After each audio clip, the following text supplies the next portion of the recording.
Hi, everybody. Hi, Professor. Hi, everyone. I'm Wahid. Hey, Fawad. Hello, how you doing, Professor, today? I'm doing pretty good. How you doing, Fawad? Doing great. Great. Hello. Here. Hi, Nila. I was going to say Nila's here and Mina's here. Veronica's here. Hi, everybody. Mariana's here. Good evening. Hi, Katara. Hi. Hi, everybody. Perfection. I just got to get one more link for us.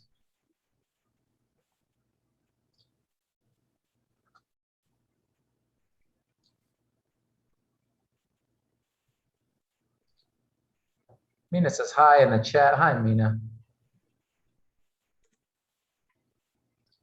Hi, Professor. Hi.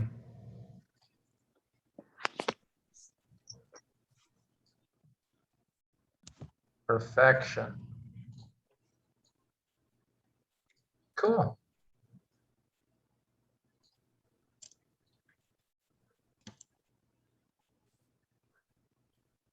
All right. I just need to fix one thing. Perfecto. All right. Like usual, we'll wait maybe 2 or 3 minutes, give people time to come into the Zoom room. Any computer or technology, any little questions I can answer before we get started with today's lesson? Not any question. I had a question. When do we start the book? Next week. Next week? Yeah, today we're gonna, well, I'll tell everybody when we're here, I'll tell everybody, but today we're gonna do one more reading strategy. We're gonna practice one more reading strategy. We're gonna talk a little bit more about summary and response. And then next week it is a map is only one story. We'll start next week. So I'll say this again when everyone's here, but yeah, if you have your book already, please have your paper book because we'll use it in class next week. But there's nothing you need to do. You don't need to read anything right now for next week. We're just going to start and introduce it next week. So nice. How about Professor, the second book? That'll be at the end. That'll be at the end when, so the beginning of the class is, I'll say this. I think we kind of use, the way I usually do classes is kind of start slow, finish fast. So at the end, we'll do a lot more about academic reading and research writing and the research paper. I really want you to try and understand the different styles and types of writing. That's why we start with summary and response. We'll look at the other book for examples of narrative writing, and then we'll go to hyper focus at the end of the semester. So we have to finish this book? Yes, we'll read the hyperfocus, we'll read the whole book. A map is only one story. We'll probably read the whole book, but we'll at least read more than half of the stories in there. Okay, gotcha. Thank you, Professor. You're so welcome. Great, a few more people came in. Zaman came in and Hugh Lee's here. And hello, Professor. Here. Hi, good evening, Professor. Hi. Hello, Professor. Hi, Good evening. Professor. Hi, everyone. Hey. Hello. Hi. Here, Razia's here. Hi, you guys. Great question, Katara. So for people who just came in, or if you're watching on the recording, hi, we miss you. Bring a map is only one story. Bring that to class. I was going to say have that by your computer next week, and we'll really start to. I'll introduce that book. We'll look at some of the at least one of the stories together, and then I'll get you ready, and then you'll be off and reading that book on your own. What else did I want to say? Thanks for the thumbs up, Husna. What else did I want to say? Not too much. Oh, I wanted to show you one thing, and I'll show you this while people are coming in here. Hello, everyone. Hi, Sirkalim. Hi. Hello, Professor. Hi, Shamha. Hi, everyone. Oh, yeah, we got lots of people here. Sandy's here. Hi, you guys. Just people coming in. Great to see you. So I just wanted to show you one thing in Canvas. If you are in this class or, 325, maybe you've taken class online, you might already know this, but it's important for me to show you. I finally finished grading and reading all of your wonderful welcome letters. I also started to grade some of the other lessons. but I'll talk more about that later. But I just want to make sure people know how to see my comments or feedback. So if you go to grades, then of course you see all of your grades for the class, right? And I just wanted to show there's two different ways that you can see my comments in Canvas, right? If you click these two little text boxes, you can open it up and then you'll see my comments, right? So as an example for myself, a test student, thank you so much for your letter. I enjoyed learning about you and your goals. I'm happy that you're part of our class. And then I said another -5 points for being under 400 words. So not very many people, but a few people might see this note. Okay, so that's what I'm talking about. And here I see my score is 5 instead of out of 10. And this is my note to explain why. So that's one way you can see my comments. If you click the welcome letter assignment, you can also see my comments over here on the side, right? Now, this won't matter too much for the welcome letter assignment, everybody. But when we start writing essays and I give you specific feedback, I want to make sure you know where to see my comments and that you can find them, okay? So again, that's if you go to, I'll just go back to the home page, but I'm gonna click on grades. And then for whatever assignment you're looking at, right? In this example, it's lesson 2, click the text box or just click the blue link. And then my comments will be here over on the right-hand side. I just wanted to make sure everybody knows where to see that in Canvas. Any questions about that or any Canvas questions really at all before we start with today's lesson? No, sir. Thank you.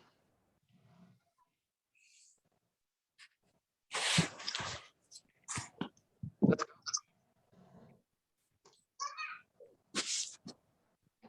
Oh, give me just 1 second.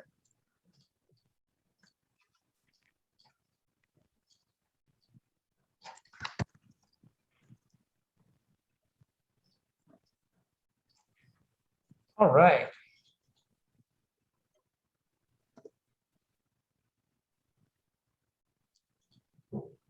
Cool. Can you all see my PowerPoint for today? Can you see my screen? Yes. Yes, sir. Excellent. All right, so hi, it's good to see you all. It is Tuesday, September 14th. It's week 4. It's already week 4. How has it been a month? That is crazy. But it is really great to see you all tonight. So here's what we're doing today. I'm going to introduce reading strategy number 2. This is called half-time reading. We're going to get to practice it in class today. And then we'll see how this goes, if we have any questions, if we need more information. And then at the end, I just wanted to show you a little bit more about the summary and response writing from last week. So that's the plan for today. First, I'm just curious, we could use this as kind of like a big class warm-up activity. Have any of you used any reading strategies, either the one that we practiced in class, right? Reading and then writing about what you read, or have you guys done any reading strategies this semester in this class or any other class? Yes, so far a lot. Tell us, Fawad, what have you done? I just want to hear from a few of you before I show you the new one. What have you done? The reading strategy, there was so many strategies like distractions, like how to have a nice place, how do you learn stuff, what strategies do you use, scheming, you know, critical thinking, writing down notes, how many times you read, how you read it, what to learn, what is the main purpose of the subject or idea. It was so much. Too much? Yeah. Have you practiced any of them, or did you just, when you read it, there's... No, I have practiced today one of them. Okay, good. Okay, good. Yeah, I think I always tell students, it's like sometimes with everything on the computer, it does feel like Netflix. You know, if you put on Netflix and you want to watch something, but there's like so many choices that you can't decide. Sometimes I feel that way about reading strategies or learning strategies, right? It's like you could try one of these 300 things and you're kind of like, oh my God, there's 300 things? Like, well, I don't even know where to start. So again, as I said 2 weeks ago, right? Try it. If you don't like it, try something else, right? The whole point, in my opinion, is find the system that works best for you, because everybody learns in a different way. And the greatest skill I think that you can learn as a student is how you personally are successful, you know, how you feel comfortable and how you feel confident. So I don't want to be like Netflix. I don't want to give you 3,000 choices, but you know, a nice menu with, you know, 4 or 5 things you could try. Has anybody else tried any reading strategies or any other learning strategies this semester in this class or any other class? Actually, Professor, I'm now recently working on like paraphrasing Ooh, with okay. academic words, like using academic words in my paraphrasing and writing the strategy, the compare, the contrast, or like how to like change the sentence with the same meaning but with the different words. So I'm really working on that in these days. Yes. I love it. Yeah, that's interesting. That's not quite a reading strategy, but I love it because it's kind of like a plan you have for yourself when you are writing.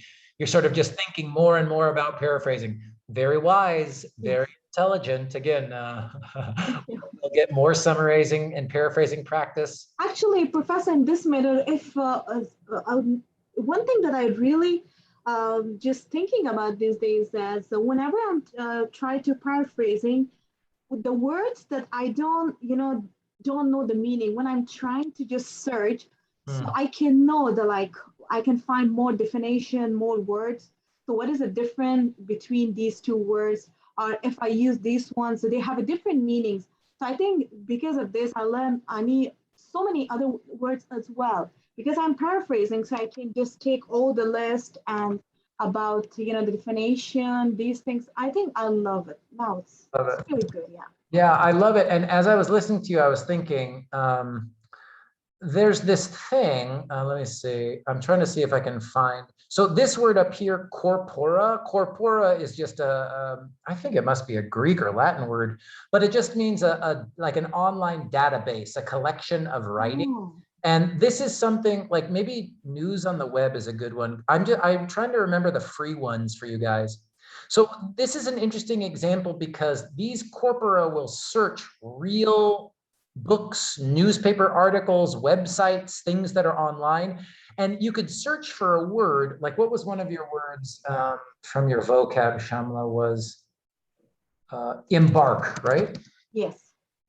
See, log in or register. I should make sure I can give you guys a free one, but let me see if I can find a better one than this.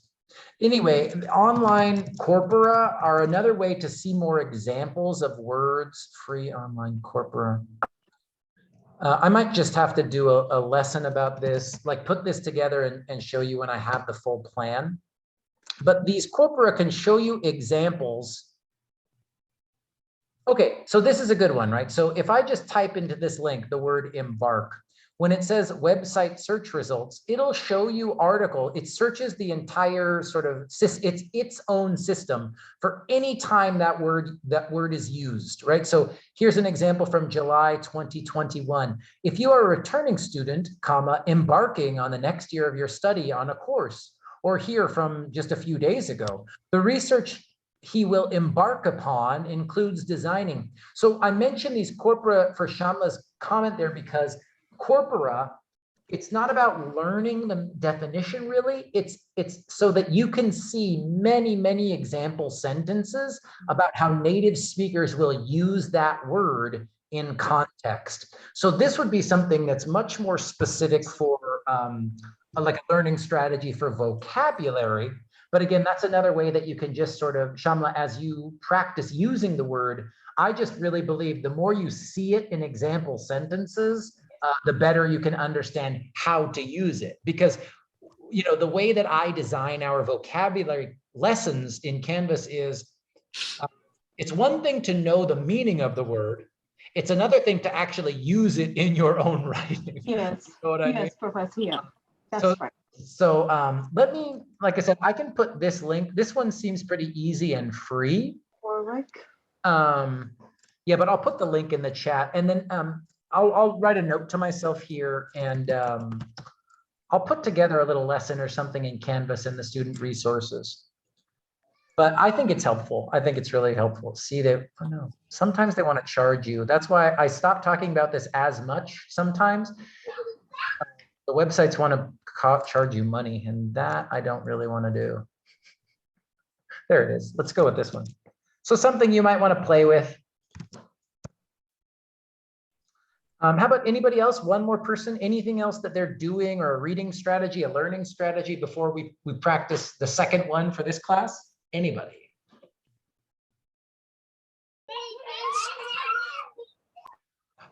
Someone's having fun. Yes. Maybe not mom and dad, but the kids sounded Yeah. a lot of fun. Mom's like, oh, Actually, Professor, in a specific time, especially when you have a study or in a Zoom meetings or when you're speaking on the same time, the kids are demanding what they want exactly. always. Because they know whatever we want that our parents give us to be quiet for that, they give everything. So that's a big time for demanding. What the kids really want is your attention, right? They don't care. They just see mom's on the phone, mom's looking at the computer. I want mom to be looking at me, you know. I know how kids are. I know. I don't have my own, but that's how my nephews are too. Mom's at where's mom? What's going on? Where's she? Yeah, exactly, Professor. So this is like sometimes really make me crazy. This is not a time that you're asking. Ice cream, this one, blah, blah, so many things. And that's the point that they get everything what they want because I'm a busy in my work, so I have to give. I know. But you know, when they're old, you'll miss it. When they're like, 16, Yeah. they're like, I miss them. That wasn't me impersonating you, Shama. That was my sister's voice. That was my sister's voice. Oh. Great. Okay, then this was good. Anybody last call to talk about reading strategies before we practice this new one? Hi, Professor. Hey, Circulum. Yeah, I like this reading classes, but I am so confused about summary and conclusion. What's the difference? Summary and Conclusion? Yeah. What do I have to say about this? I think that conclusions are the worst part of college writing. I think they're the worst part to write, and I think they're the worst part to teach. And when we start reading Hyperfocus, and when we start practicing research papers, you will understand why. But instead of thinking about the summary and conclusion like in a big, long paper, I think at the beginning of this class, like right now, don't worry too much about what's the difference right now. We'll go there. We will go there. But for right now, Circulem, the most important thing I think is when we're practicing reading strategies, when you're reading something for this class or another class, I'm thinking of like your nutrition class, another class that you're taking. The most important thing to think about for summarizing is, did you understand the main idea from the reading? And can you say it in a shorter way? And like I said last week, right, in the summary and response lecture, the perfect goal, the perfect dream is, can you explain the main idea to someone who didn't read it, has no idea what you're talking about, but you can still, in a short way, give them the main idea, right? Now, this gets hard, and I think almost impossible when we're talking about your own writing, because when we get to the research paper, your job in the conclusion is to summarize your own main ideas, right? And again, so many times students tell me like, Jeff, I just spent 3 pages telling the reader what the most important ideas are. Why do I have to summarize my own ideas? And again, I'm not saying it's a good system. I'm just saying this is what US college writing is like, right? So that's a little bit of the difference between summarizing when we're talking about reading and summarizing when we're talking about your own research paper. But you use the same skills, but then how you apply those skills is a little bit different. That was a long answer, Circulem. Did that make a little bit of sense? No, that was a good brainstorming. Circulem, did that make any sense to you? Yeah, a little bit, but I was thinking is summary and conclusion is like almost closed. Yeah, you're right. And like I said, the weird thing is when you say conclusion, that makes me think about the final paragraph or the final few paragraphs in an essay. And if it's your essay, your own writing, what you are doing in your conclusion is summarizing your own ideas.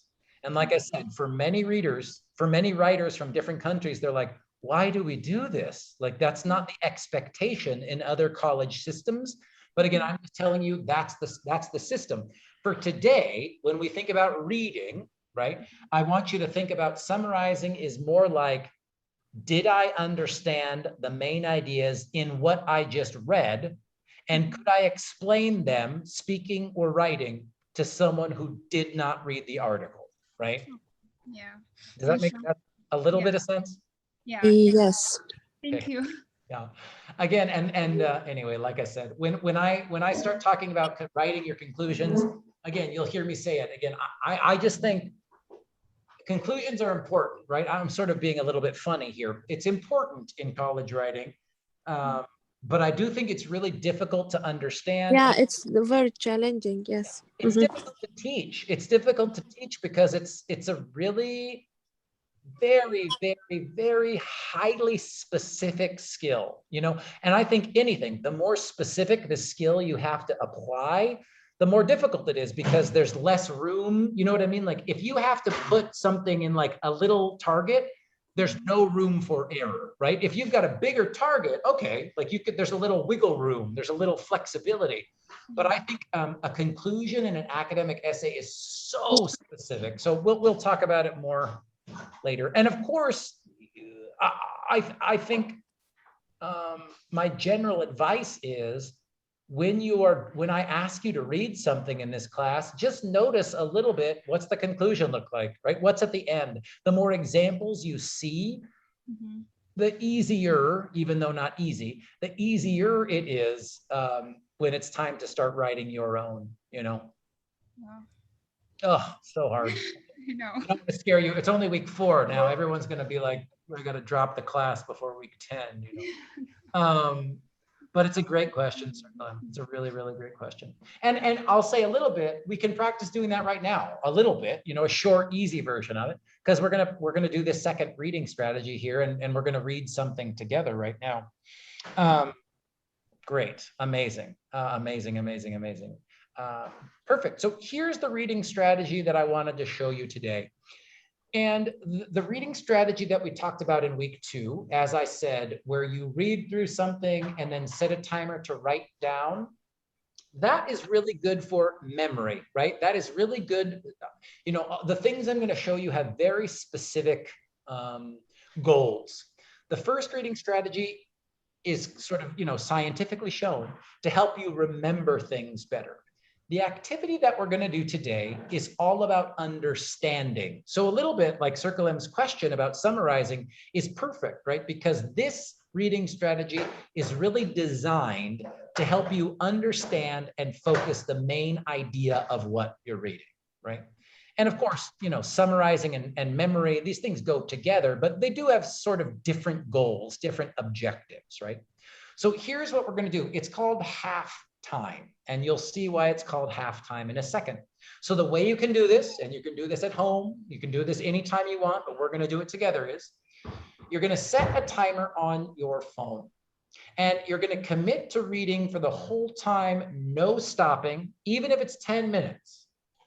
Then after the timer goes off, you're going to set the reading down for 2 whole minutes. Okay, even if it's just 1 minute, 90 seconds, whatever, but you walk away. You don't write about anything. You don't reread. You don't do anything. Just set it down. Okay. And then what you do is you set a timer for half the time of your first timer. So if you read for 10 minutes, set a 5-minute timer. If you read for 20 minutes, you set a 10-minute timer, whatever it is, right? Half the time. Then you go back and reread what you just read, but this time you'll only read it for half of the time. Then we'll do it one more time. When the second timer is over, do nothing for 2 minutes, walk away, and you do this for one more time. So if you read for 10 minutes the first time, Then you reread for 5 minutes. The second time, you'll reread for 2.5 minutes, right? And again, this is a way so that when I heard, when we talked about this 2 weeks ago, people saying, read it once, read it twice, read it 3 times. In a perfect world, that's great, right? But if you've got work and 4 other classes and kids and a house and all that stuff, maybe you only have 30 minutes to read. That's fine. This is one way to make sure that even if you can only read 3 or 4 pages, you really understand what you read. Because to me, this is the worst thing for students as busy as you guys is, to waste time. And the worst thing for me is when you read for a half hour. Let's say you only have a half hour, right? But you're stressed and stuff's going on, whatever. You read for a half hour and then someone asks you, oh, what did you read? And you're like, I don't know. I don't remember anything. It's gone. I couldn't focus. I couldn't think. Like I don't even remember the main idea, And so this reading strategy is to help you, if you only have time, to really make sure that you can focus on the main idea of what you read, right? So that's the goal for this reading strategy. Yes, Professor, it's happened to me. Like I read for 30 minutes or 40 minutes, but nothing I remember from that story or article or book. Worst, right? It's terrible. I think I said this to my dad last night. You might have seen him coming in now. I said this to my dad. I was reading a book and then I said, I'm tired. And he said, how do you know you're tired? And I said, I've been reading just a book for joy, right? For pleasure. I said, I've been reading for 10 minutes and I don't remember anything I just read. Like for me, it's like, oh, I'm too tired or I'm distracted, right? Something, but like, if I can go 10 minutes and I don't even remember anything, time to put it down, time to take a break, maybe time to take a break. I think everybody has had this experience in every language, right?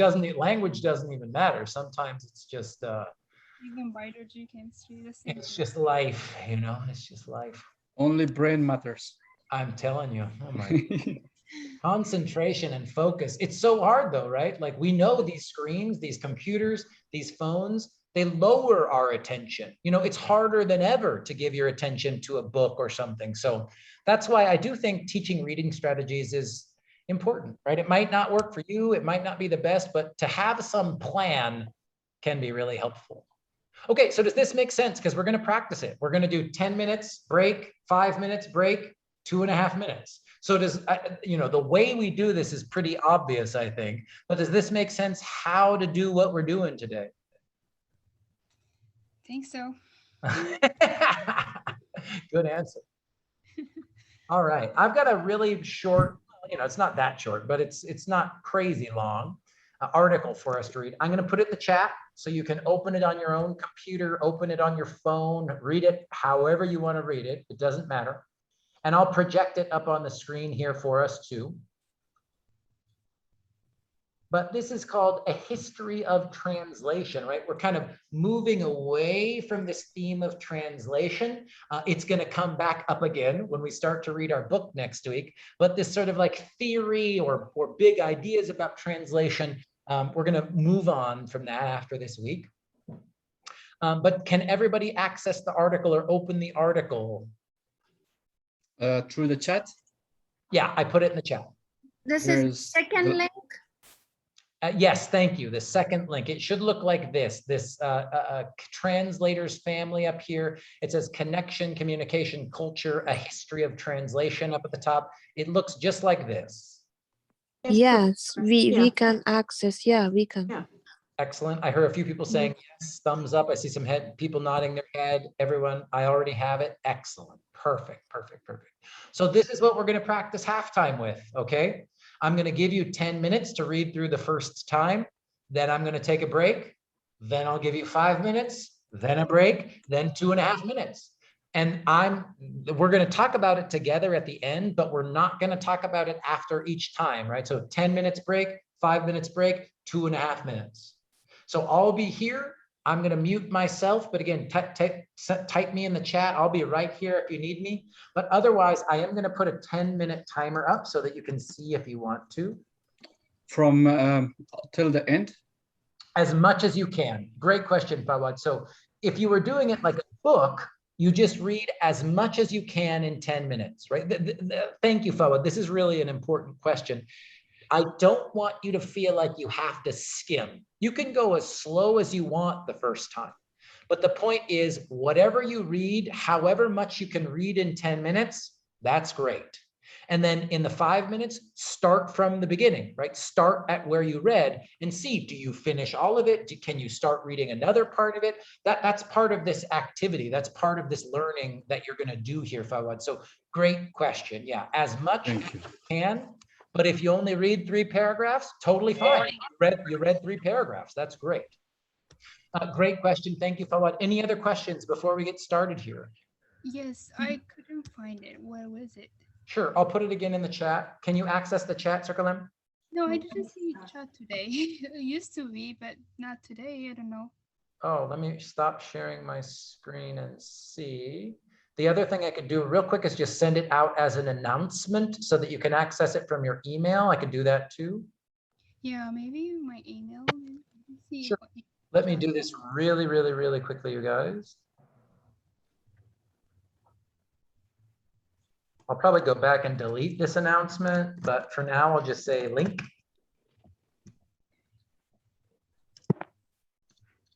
Is it in Canvas or just? It's in, yes, it is in Canvas. Let me show you that right now so you could get there as well. Okay. I know many people can access the chat, so just could be some computer stuff, but I sent it out as an announcement, and we're going to use this same article for the second vocabulary assignment. So if you go to lesson 9 vocab, Okay. it's right here at the very top, a short history of translation. Okay. And it looks like this. Okay.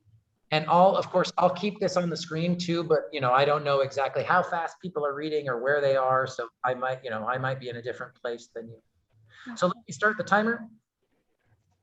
Okay. 10 minutes, read as much as you can. This is practicing the half life reading strategy. Okay, thank you. All right, you guys, I'm here. I'm going to mute myself, but I'm here if you need me. Enjoy the article. Thank you.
Recording in progress.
That was 10 minutes. Remember, 2-minute break after that. Walk away, walk away. I'm gonna even take this off the screen. Think about something different, stretch, go get a glass of water, yell at your kids, do something else for 2 minutes, and then we'll go back to the halftime.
All right. So remember, now we're doing half time. That means 5 minutes. And because we just did this as an article, right, we're just going to go right back to the beginning. The goal is to read what you already read, right, and see how it changes, right? See what you notice when you go back in a shorter amount of time. So let's do 5 minutes. And again, I'm here if you need me, but we're practicing Half-Life 5 minutes. I'm muting myself. Enjoy.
All right, that was 5 minutes, 2 minutes, walk away, take a breath, do something else. But don't look at this article. I'm gonna say I gotta move it back to something else. So 2 minutes, we're gonna do it one more time, starting from the beginning. The first stretch, I'm even gonna stand up.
All right, last time.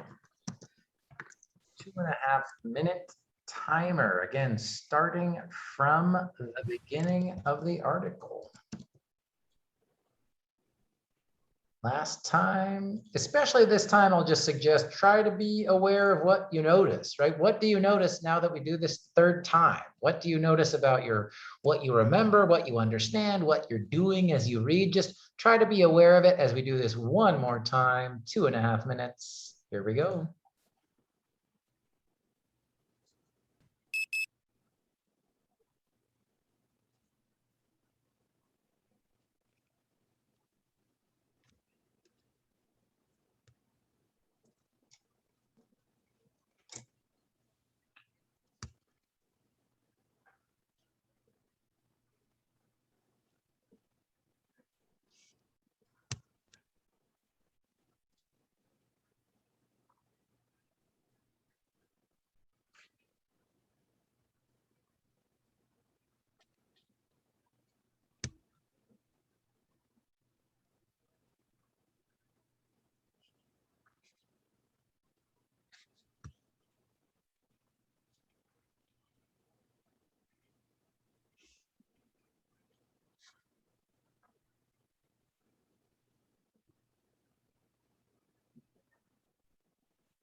All right, you did it. You did it. Give me 1 second, I'll tell you what we're doing next. I just want to make a new slide to make sure that my instructions are clear here.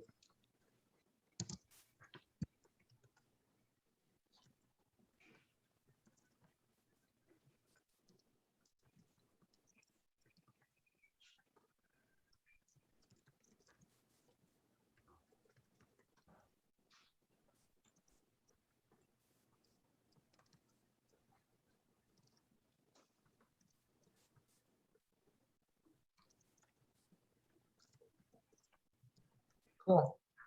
I am going to put you in groups and we'll do a full 10 minutes, you guys. So if you want to take a 2 or 3 minute break or something, you know, if you want to stretch and whatever, I'll give you some time. But I do want you to talk to each other as well after you take a little screen break and just talk about these 2 questions. So what did you notice as you did the activity? This is just about you, right? How you learn, how you felt. This is more of the learning activity part. And then after you talk about that as a group, you can maybe start to talk about, from what you can remember, what were some of the main ideas from this article? Because I'm thinking now of Circle 11 talking about summarizing and reading. We'll talk about it for writing later. But you know, as we take this reading strategy and try to use it, I hope that it will help you sort of focus on the main ideas and try to get more practice separating main ideas from really specific details, okay? So again, I'll put you into groups. If you want to take a few minutes to stretch, take a small break, that's fine. But then after you come back, I want you to talk about these 2 questions with your groups. What'd you notice? And after that, what are some of the main ideas from the reading? Make sense? Yes. Anybody else? Give me a little yellow thumb. Can you give me a little yellow thumb or a... Yes, Professor. Yes. Perfect. All right, I'm going to create 6 breakout rooms. Like I said, I'll give you plenty of time. And if I need to, I'll come check on you guys too. Okay. So I'm going to open up all the rooms now and I'll see you in a little bit.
Welcome back, Professor.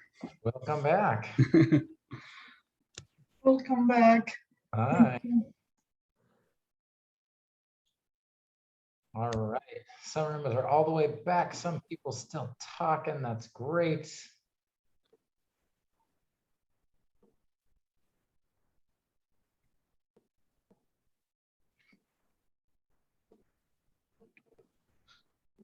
Everybody will be back with us no matter what in 10 seconds.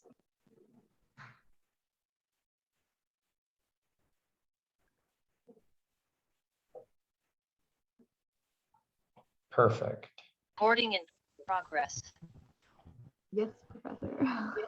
All right. Welcome back. I know we had one group of Thank just you. 2 people, so you had your little 2-person group. I hope everything was okay. Yeah, really okay, Professor. Yeah, it's really good conversation. Yeah.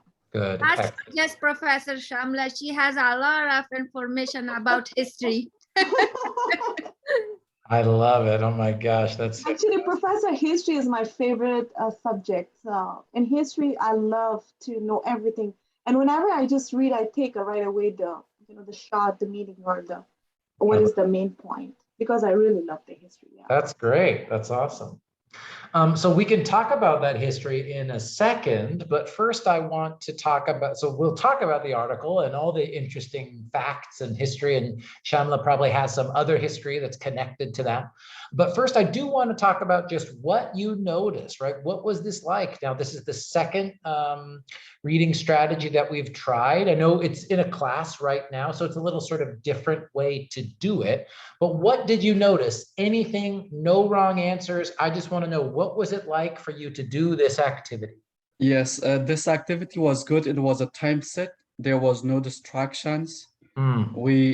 We have given limited time for 10 minutes. We read for the first time, then for the second time, the third time.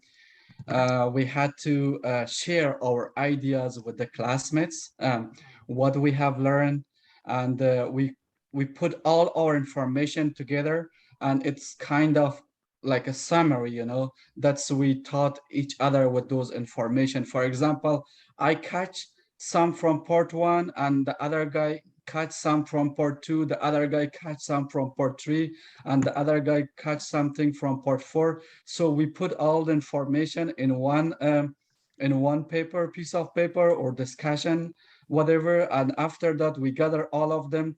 I learn, for example, if I have learned 1 word, they teach me 3 more words, which is like 4 words. Cool. I love that. Well, Fawad is just sort of making me very happy about, I always think, probably I think too much about, okay, should we spend time in groups? Is it, how do we use the time the best? So I'm just very happy that it was good to talk to other students, good to hear their experience. So I just want to tell you also, Fawad, when I heard you talking about distractions and time, it made me sort of feel like the limited time maybe helped you focus or avoid distraction. You didn't say that word focus, but does that sound right? Yes, it focus and it avoid distractions, like. I love So all our attention, all our focus was on the paper, I love so it. we had nothing to worry about it. Great.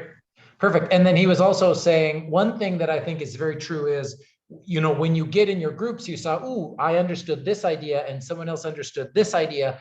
But I think even that comment shows that it sort of did help you at least focus or identify at least one idea, right? Even though 10 minutes is not really that long, maybe it feels long sometimes, but 10 minutes isn't really that much time, but you still sort of at least found like there was 1 or 2 or something that you really did understand and could share with your group. So that is fantastic. Who else? I'd love to hear from other people. Yes, Professor. Go ahead, Shamla. No, you go. No, it's your turn. I just point to I just got 2 points in my reading. The first one that for the first time that I read that article, my pronunciation is not that much good with some of the words. But the second and the third time when I read that pronunciation is good for me, like I'm pronouncing a little bit good than the first time. And the second point that I got, it's that like I got that the main idea, like for this, when I read that article for the second and third time, I got that specific point that they mentioned there. So it was a good strategy for me. Good. I'm really happy to hear that. That's great. And as I said, if you're listening to Katera and you're thinking, ooh, it didn't work for me, that's totally fine, right?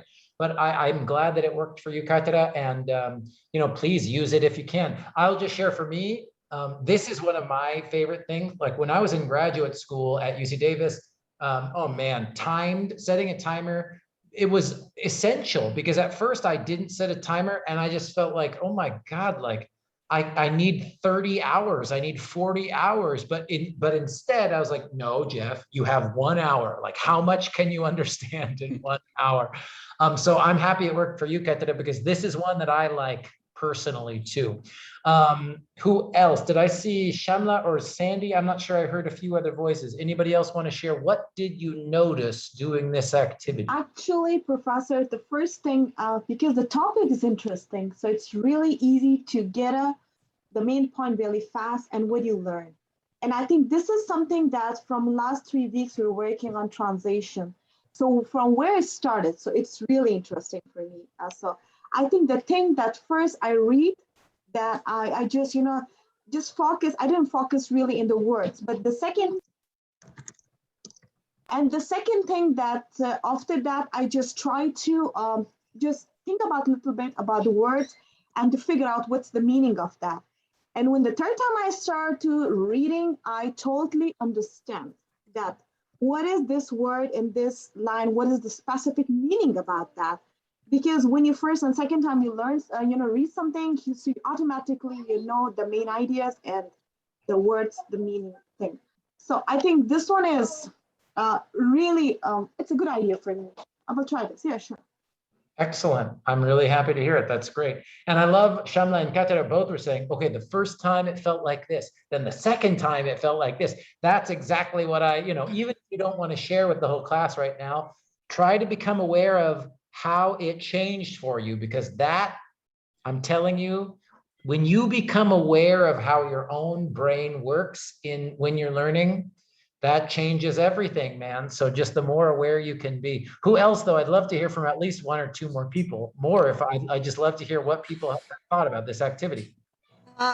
Can I say something, Professor? Of course, Mursal, please get in there.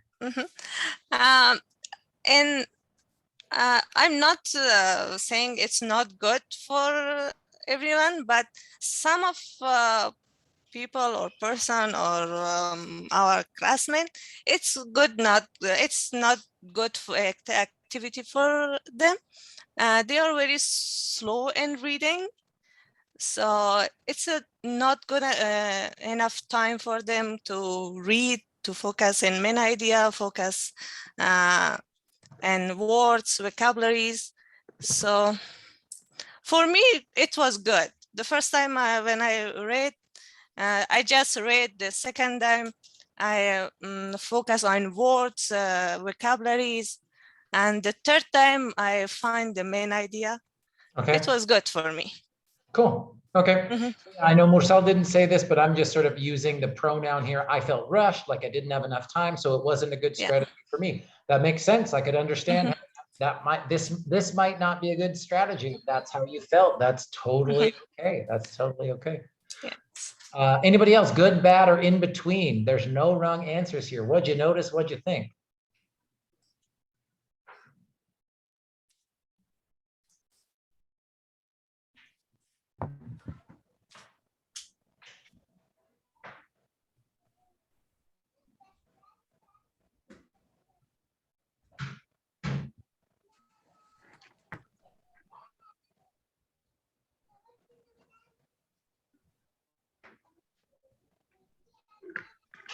I want to hear from 2 more people, and I can wait. I am a patient man. For me, Professor, it is a good strategy, but I need to practice more, like I need more time, like maybe in 2 or 3 weeks we need to practice these strategies to more focus and more catch up. Can I ask something, Razia, and anybody who wants to answer? So the first time, the 10 minutes, how much did you finish? Did you finish one paragraph or two paragraphs? Almost 2 paragraphs. Okay, and then the second time, did you finish the same? Did you go faster? How did that feel? The second time, I almost finished the third paragraph. Okay, okay, you almost finished 3. So the second time you finished paragraph 1 and paragraph 2, hopefully because you know, it seemed you knew something about it. And then you went even further to paragraph 3, right? Yeah. Okay, and then how about the third time? Anything too short? What?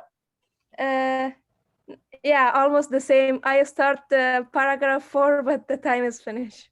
Yeah. So again, I'm happy. So even if we read faster, but the problem is I don't understand nothing from the article. If I go a little bit slower, I catch what is in the paragraph. What is that about? Interesting.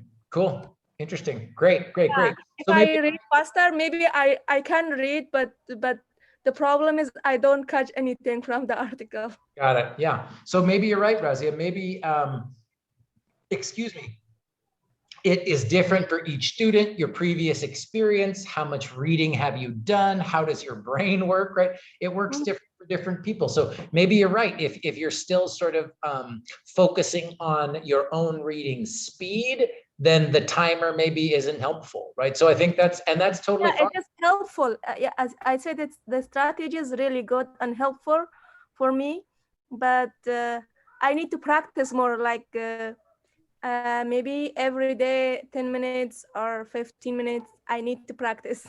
That would be amazing. And remember, I think in a perfect, like I said, in a perfect world, which it is not, but in a perfect world, this is great for 30 minutes, you know, start with 30 minutes, 15 minutes, and then 7 minutes, right? Like, because 10 minutes of reading, I know that it is real life. And for our parents and people who work, maybe you only have like a 10-minute window and you're like, oh, I'm going to read for class. I've got 10 minutes. Okay.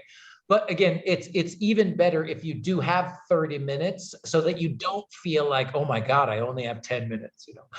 But again, different styles, different people. So it makes perfect sense, Razia, perfect sense. One more person. I want to hear. Yeah, Professor, I for the first 10 minutes, I read as much as I could, which I went even till like paragraph 6, I guess. Yeah. Okay. Then for the second time, then I started like reading the main idea of each paragraph for the second time. Then for the third time, I just clustered them all over. Nice. From the top to the down, I mean till like 5th or even like 6th paragraph to get the whole meaning of the whole paragraph. So that was my my experience today. I love it. How was that for you? Like, did that feel, do you do that anyway? Or did you do that just because, like, how was that? It was very good. I got a lot of information out of the paragraphs, and I have shared the all information that I had it with my group mates, and they were like, wow, you got a lot of information. Excellent. Cool. Yeah. Great. I'm just trying to take notes here to try to understand the article as a whole.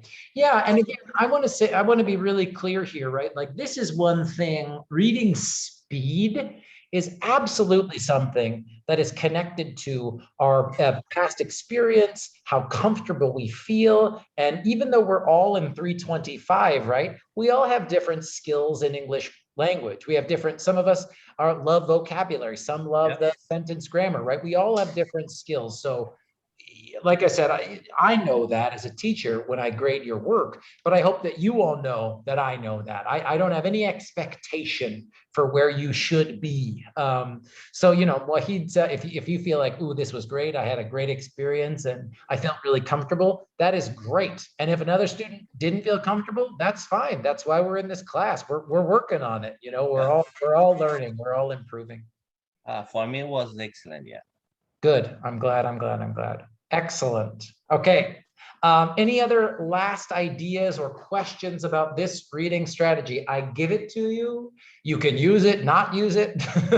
Maybe in 3 years, you'll be like, oh, you know, you're taking a psychology class and you're like, oh, maybe I'll try this again. Who knows, right? But my goal is to offer it to you as one thing that can help you in college. I'll never force you to do things like this because everybody's different. Everybody's different. So yeah, any last ideas or questions about this? Because now I do want to talk a little bit about the article and transition into the summary part of summary and response. So anything about this reading strategy? Yes, reading strategy plays an important role to catch something to learn. For example, in a limited time, especially in this period. For example, we try to devote 1 hour of our time by reading. We have to have a schedule, a strategy, which way, how we should study, and what is our expectations from the learning, what we should learn, you know. For example, if you go to the river, if you don't know how to swim, you're gonna sink or something. This is how a strategy is. For example, if you have a history class and you don't know the reading strategies, you know, and it's kind of hard to learn. The more strategies you know, the more your readings and ideas will be effective. I agree, Fawad, and I'll just say this for any skill, it's hard to do anything without a plan, yes. You know? And reading is one of those things that, again, at my high school in California, right? They didn't teach, no one really, I don't know if people have this experience in your home schools too, but people didn't teach me reading strategies in high school. So when I got to university, the first year or two was like, how am I supposed to do this? You know what I mean? Like, and you kind of have to figure it out. But I think I'm really happy because this is something that American universities are doing much better, is teaching students how to learn, or teaching students different strategies that might help them learn. You know what I mean? And like Fawad was saying about going to the river. Okay, so if you're going to the river, even if you can't swim, that's fine. But do you have a plan to stay safe, right? Like, yes. Okay, I'm going to arrive in the morning because there won't be many people there. Okay, I'm going to dip my toes into the water, and if I feel safe, I'll put in my ankles. But no matter what, I won't put my knees. You know, these are kind of, this is a sort of small example in a story. But the thing is, if you go to the river and you don't know how to swim, you're just like, you know what I mean? It's good to have a plan. It's good to have a plan. And like I said, the real magic happens, in my experience for students, the real magic happens when you learn, when you understand the best way for you to learn, and then you make that your plan. My plan, Jeff's plan, it's not going to be perfect for all of you guys, right? Like, but I can show you options, and then hopefully, you know, you try them out and you find out what works best for you. And that's really helpful. I saw someone in the chat now saying, I love this reading strategy. However, I didn't know some of the words' meaning, but I could still find the main idea very easily. Absolutely. And again, even for American students, this balance, right, between understanding all of the academic vocabulary, the meaning of every word, and understanding the main idea, it's always, you know, it's always going back and forth. But I am happy that Shamla said, and a few other people said, the second and third time, even if I didn't know the meaning of the word, I could kind of make a good guess. And actually, I wanted to let's look at one specific word for this here that I was looking at here. Okay, so another good reading strategy that, you know, you probably saw in 315 or have seen before is in an article like this, right? Like these headers here, these titles above the paragraph, this is giving you very good information about what's in that paragraph, right? This is kind of like a, hey, this paragraph is going to be about this idea, right? So if we look at this whole paragraph, even let's just even highlight this. The first translation, a story so good it had to be shared. What's this paragraph about? It's about the advent of writing systems, that translation really comes into its own. And True. also the archaeological records shows that writing is most likely the first evolved in the ancient, I forgot the name, ancient Minnesota, something like that. Manuscript. And on that, specifically in ancient Sumeria or something like that, you know, it's all over around the world. I'm only interrupting Fawad because Fawad's doing great details, right? He's giving me amazing details. Sumeria and Mesopotamia and manuscript, all of that is excellent, Fawad. Excellent, excellent, excellent. And if I just look at this title, the first translation, a story so good it had to be shared. What's the most important word in that title right there? Translation? Give me try another one. Story. Thank you. Razia said story. Absolutely. Now, Fawad gave us those good details about where translation came from, the history of written language. Okay, at first writing was for little coins with symbols, and absolutely, all of that is in there and it is great. But by the end of thinking again of Circle M sort of summary, by the end, we get this thing about Gilgamesh, and it's a tale, it's a story of a warrior king, and then it was a Hollywood blockbuster, right? We get this idea even in the end so that everyone could experience the magic of a story well told, right? So this article begins with details about where writing came from. And then it sort of says, well, actually, one of the first big written translations was about this story of Gilgamesh. And again, I have a degree in English literature. The first class that we took at university for me in English class, we read Gilgamesh. Like even in, I went to university in the year 2000. In the year 2000, I'm reading an English translation of Gilgamesh, right? This is how important this story is. So if we say this paragraph is about this thing about translation and stories, then I'm using this as an example for vocab, right? Because it here says, yet, transition word, the yearning for a good yarn was not the only reason people started to translate texts into other languages, as another early translation attests. So in this sentence, I was looking at this word, the yearning for a good yarn was not the only reason. Yarn, we maybe think of like sewing or material or clothing, but can we guess if the previous the previous paragraph was about Gilgamesh and the history of translation and stories, what do we think a good yarn means in this sentence? Like how to make, how to start the translation. Okay. In text other languages, like when someone try to make something from the yarn, I guess it is the yarn means how translation build the other language. Nice, great guess. I love that. Razia is sort of thinking of like a picture, like an image in her mind. I love it. That's excellent. That's good. That's good. Professor, can I? It is not. I think it shows that this one is not working for everyone. So it is not the real reason for everyone, because some people think when the words translate from the Holy Book to other language, so sometimes they make their own, they add their own ideas, or they cannot translate that word, holy word, especially in a pacific way. So that's the reason some religions, they are now accepting the translation all the time.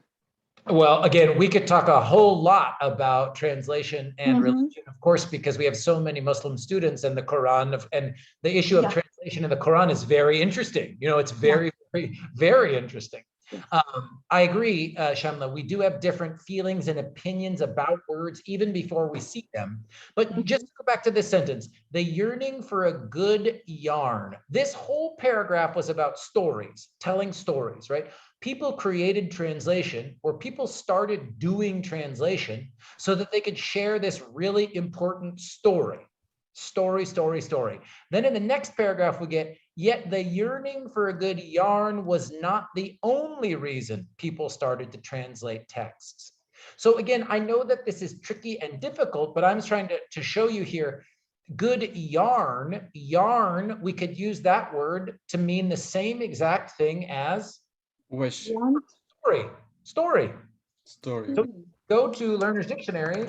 Again, like now, if you didn't understand that from reading, that's totally fine. I'm just sort of showing you how you can start to analyze reading and putting the structure of the reading together to maybe guess the meaning from words. So if you look here, the first definition, of course, is a long, thin piece of cotton or wool, and we get the sheep's wool will be spun into yarn. But another definition is an exciting or interesting story, especially a story that's so surprising that it's difficult to believe. So yarns about ghosts, or a storyteller who spins yarns.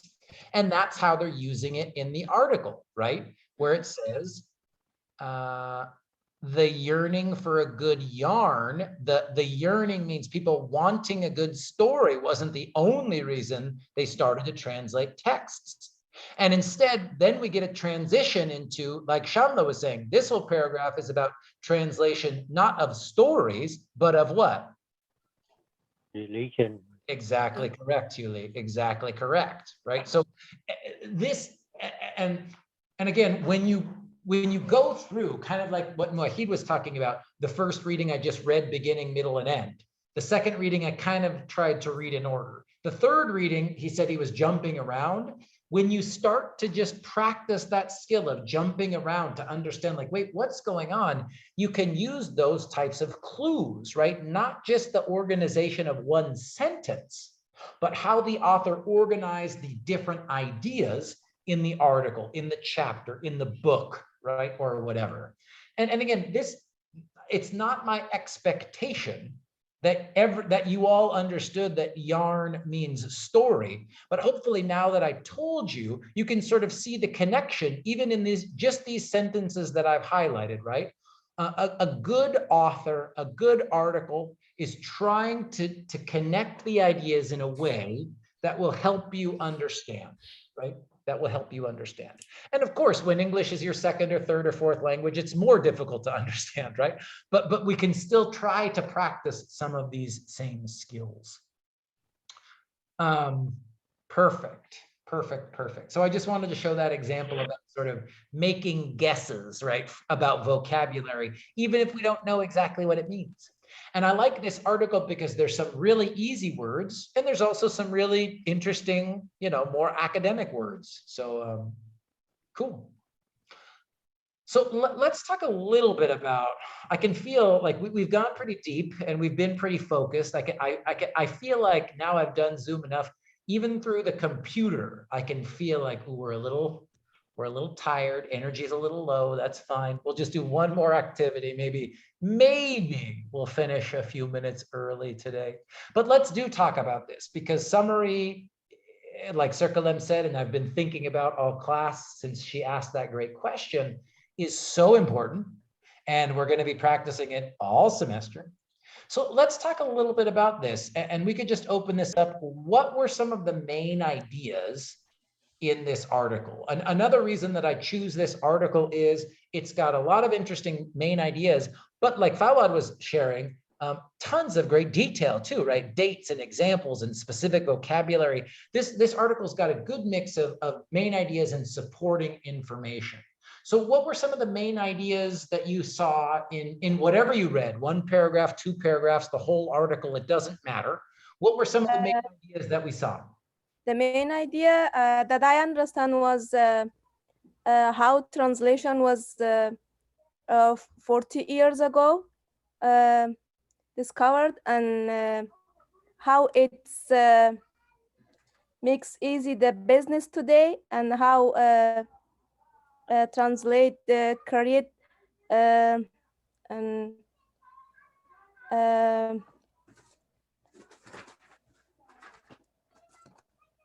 the translation phrase come from the Latin phrase and also the ancient Greek word. Good, excellent. So again, excellent, excellent. But I want to ask a question here. Razia is sort of sharing excellent information. Very clear that Razia read the beginning, like you were saying, the 2 or 3 or 4 first paragraphs, understood what you read. Absolutely fantastic. And remember, the main idea might not just be sort of understanding all of the ideas in the article. And so when Razia says that this article, the main idea is about the history of translation, I want to be clear here. The history of translation is the topic. Right? That's not really a main idea, right? That this is about the history of translation, but even within that topic, right, you could go a lot of different directions with that topic. You could have someone say, oh, the history of translation shows that translation is a terrible idea and we should never do it. I mean, I don't think a lot of people in this room would agree, but if you said history of translation is your topic, you could write about that in a lot of different ways, right? The main idea is more like, how did the author write about this topic? What did the author say about this topic? Right? The history of human communication, you know. Good. I think that's the history of translation, the history of human communication. How about history? Oh, go ahead. Yeah, please, go ahead. Translation to communicate different language. Definitely, definitely. And so far, I want to be clear here. I think we're still sort of talking about the topic. I think we're still talking about what, if I say to you, what's this article about? The history of translation. About translation to communicate. Absolutely. Yeah. I think, Professor, in this article, the first thing that really takes my attention was the ancients, that from where first they started and how they communicate with each other, like with the symbols, which is from ancient. I don't know, Professor, from which country they belong. This is my question, that ancient samurai around 3000 BC. So from which country they belong? So that was my question. What is that, Professor? See, I think, of course, different scholars will probably debate about the boundaries of ancient Sumeria. But if you look at, Sumeria, get a better picture. That's my California accent. I would say Sumeria. That's perfect, Professor. I think, okay. Yeah, let's see if I can get. So I think this is between the Egyptian countries and I don't know. What is that? Yeah, it's kind of where a lot of mostly now it's mostly like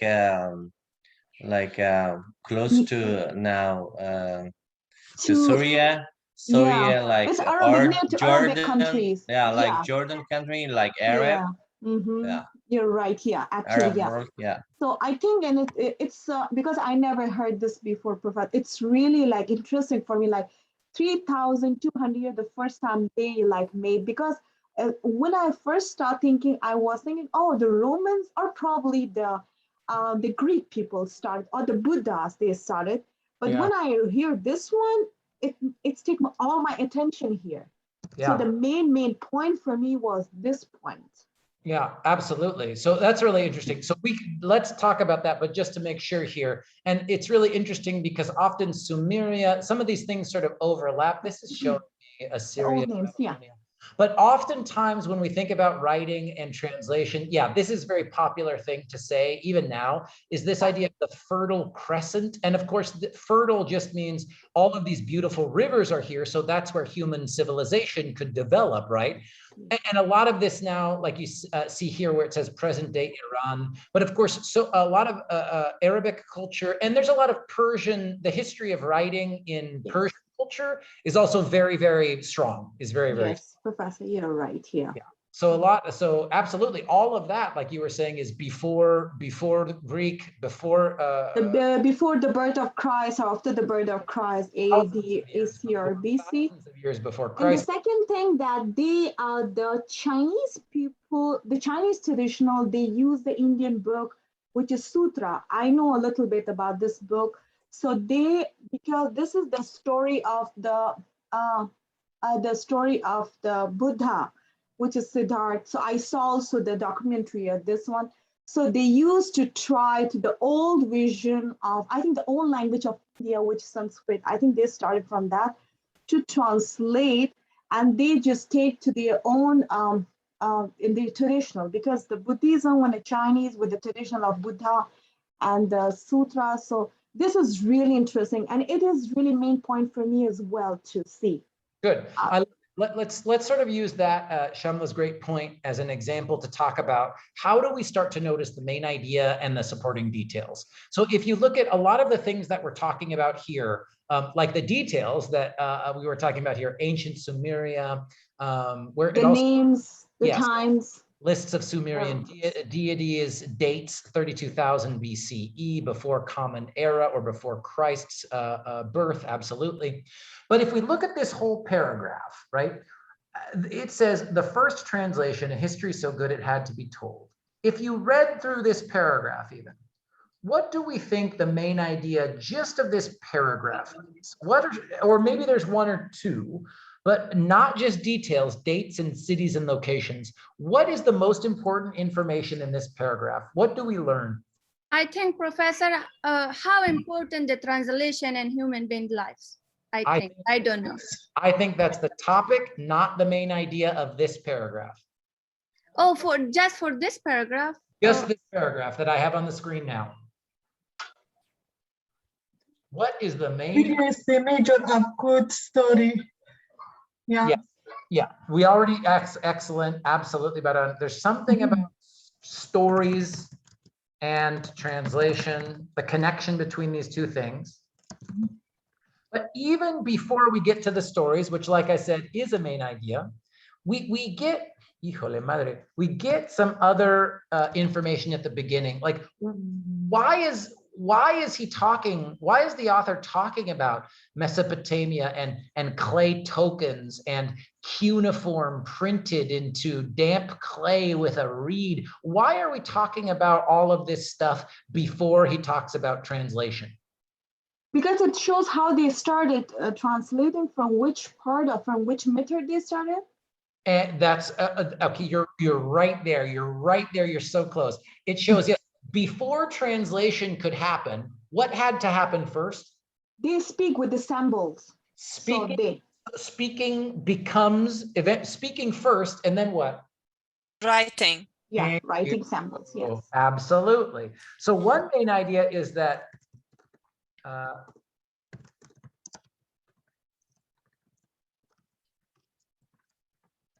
right?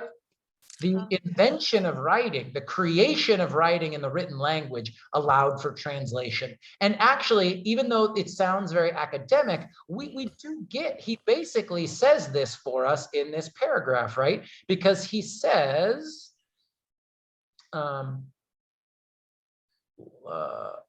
right at the very beginning in the topic sentence, it's not until the advent of writing systems that translation really comes into its own. Now, we've got a tricky thing here. You've got an idiom. Comes into its own is an idiom. Yes. That sort of means became successful, became successful. So if we just look at this sentence, it's not until the advent of writing systems that translation really comes into its own. Can we guess what's the meaning of advent here? To create. Yeah.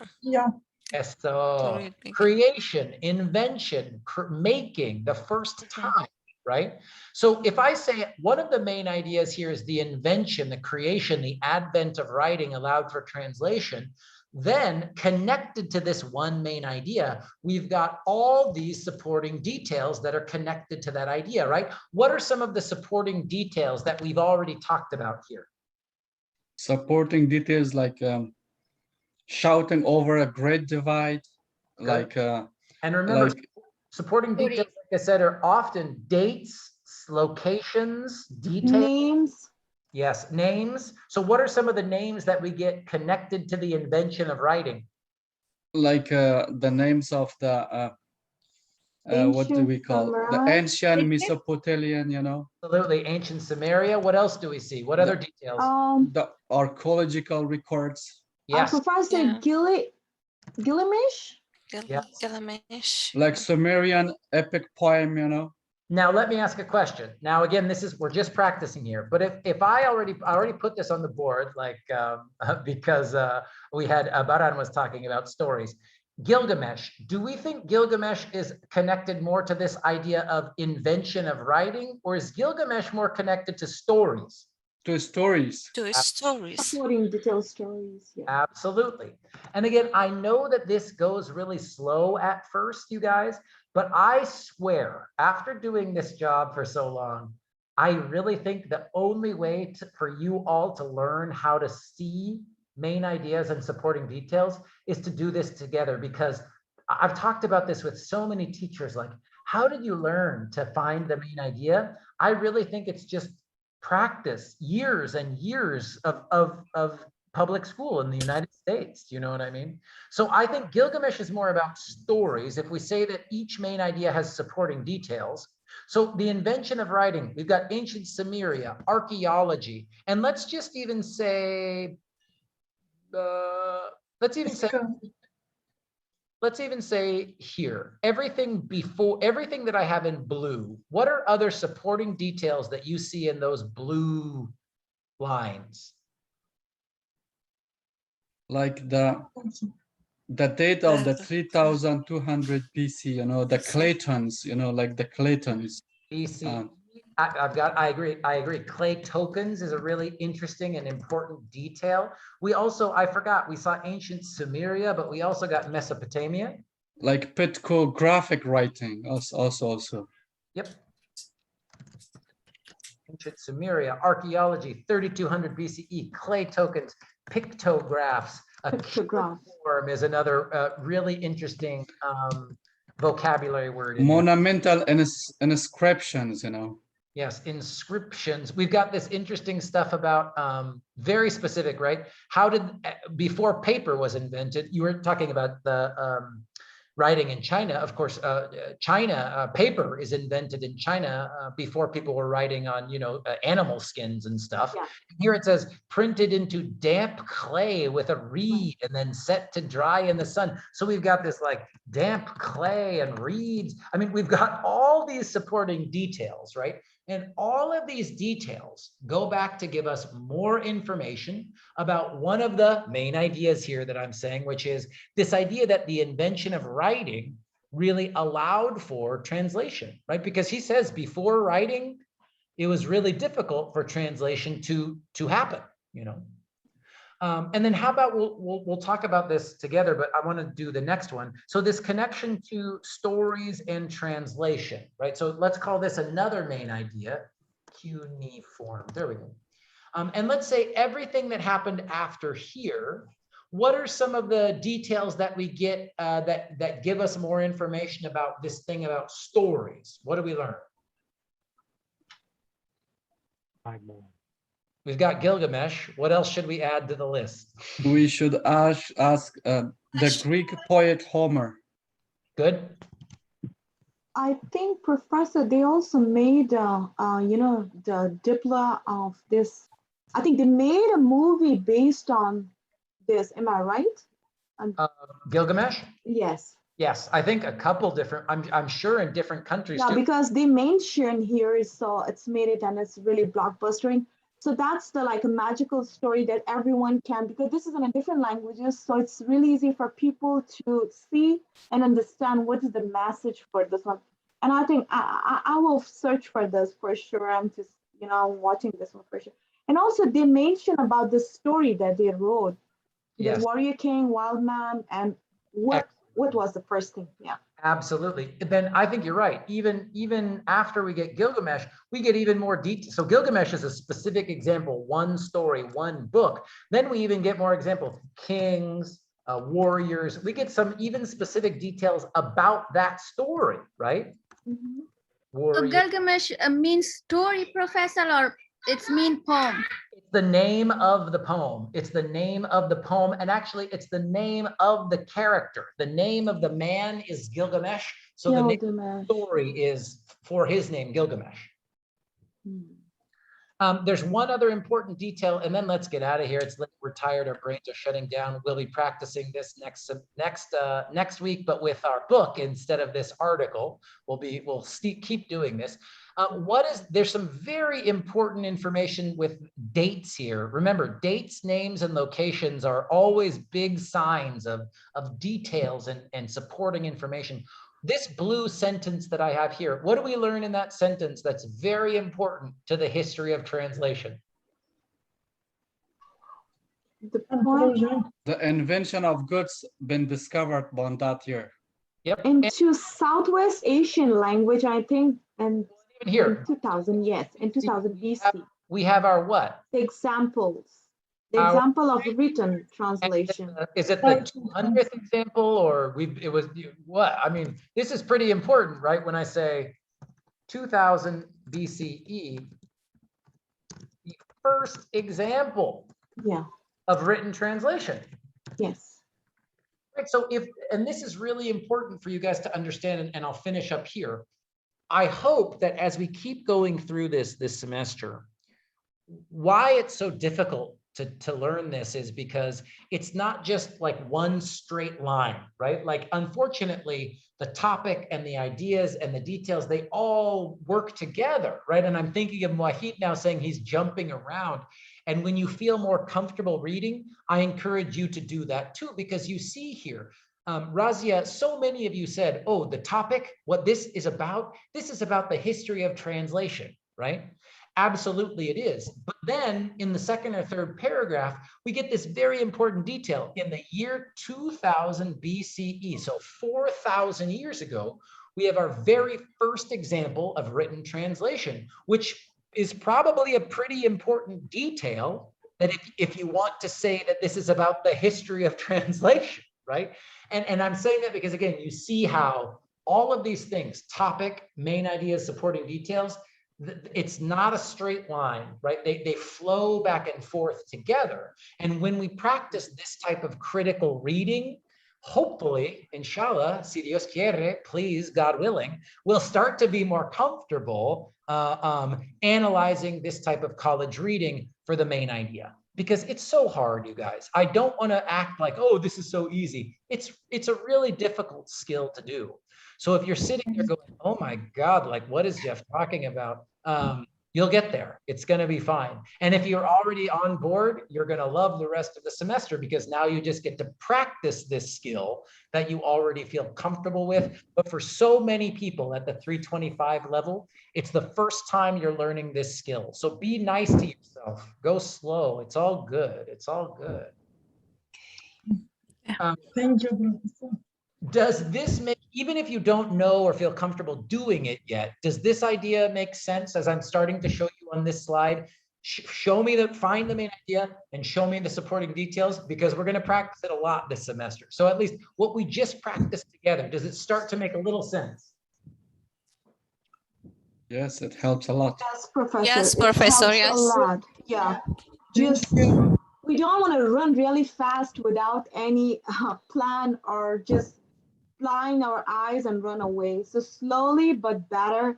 And I'm sure probably a lot of our students, including myself, because of this, we are going slowly and really in a good method. So I'm sure, and my essay will more improve. I can write more, get more ideas, everything. And I really appreciate it, Professor. Thank you so much. Yeah, of course. So that's it. I know I said it'd end a little early, but it's only a few minutes, but let's get out of here. Oh, this is an old slide. Let me fix this. We meet 9/21/2021. And I'm going to suggest you do lessons 1 through 8 if you haven't done it. And then lesson 9 is vocab. So just to show you what that is in Canvas, there were some computer problems. Excuse me if you were trying to access this but could not. That was computer Canvas error. This is, I'm asking you to do a vocab lesson the same exact way you did the vocabulary for the first chapter of Why Translation Matters. But instead, I want you to do it for a short history of translation. So as it says here, read the article, a short history of translation, and just choose your 5 words, give me the definition, and write your own sentence. That's the only thing that's new in Canvas. We're gonna, again, this week's gonna be slow because next week we start the book. If you really do want to go fast though, you can just start reading A Map is Only One Country. Like I said, we're gonna read the whole thing, so enjoy it. That's here in modules lesson 9. With that, I will say goodbye, get out of here, even just a few minutes early, run away. I'm going to stop the recording. If you need anything from me, I'll be here to answer questions. But otherwise, thank you all so much for being here tonight. Thank you so much.